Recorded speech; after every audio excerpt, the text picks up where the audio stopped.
Hey YouTube, I wanted to share with you today my top 5 houseplants that are my favorite.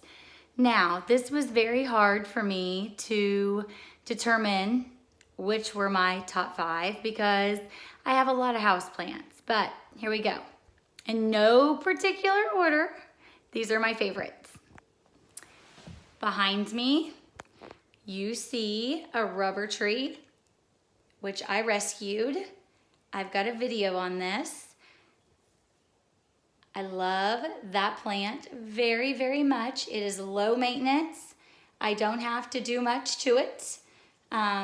Water about once a month, and then I keep a watering bulb in it. So that would be one of them.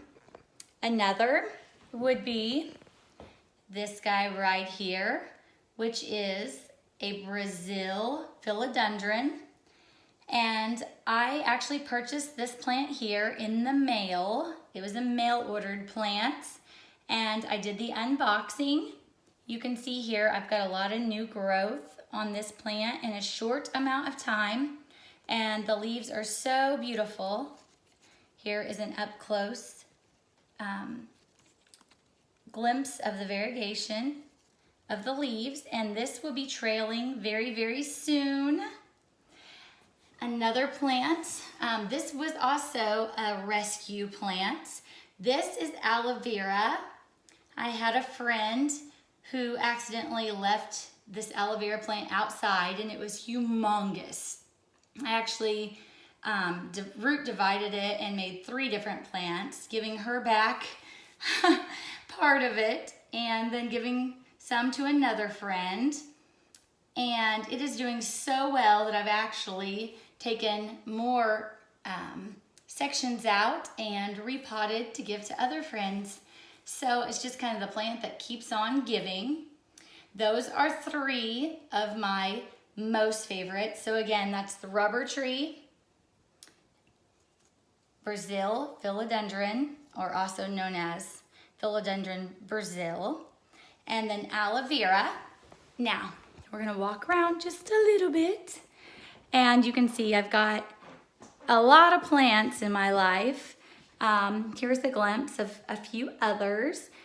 And number 4 would be the spider plant right here. Now, my grandmother, she actually calls this something else. It's not a spider plant. She calls it, what is it? I can't recall what else she calls it. But anyway, this right here is what I know as a spider plant.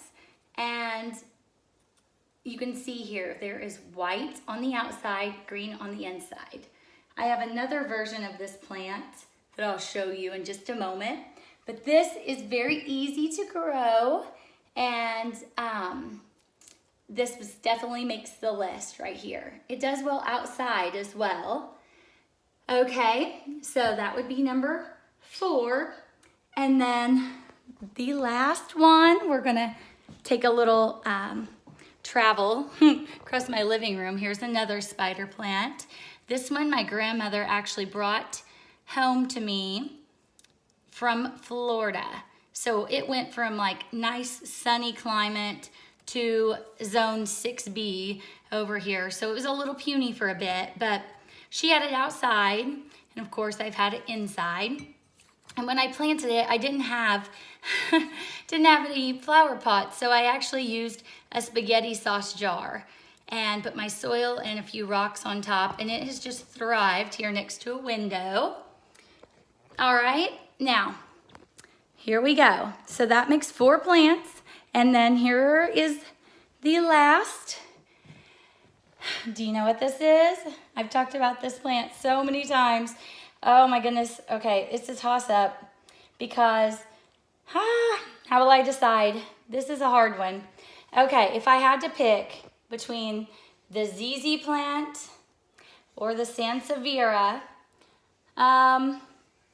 to make a top 5, my gosh, this is such a toss-up. I'm not sure which I would pick. Can I have 6, please?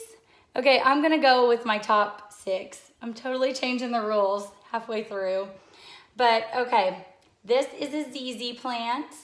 I love ZZ plants. My very first plant was a ZZ. So if you are new to houseplants, I definitely recommend it. It is so easy to care for. I think the only way you could kill a ZZ plant would be to overwater it.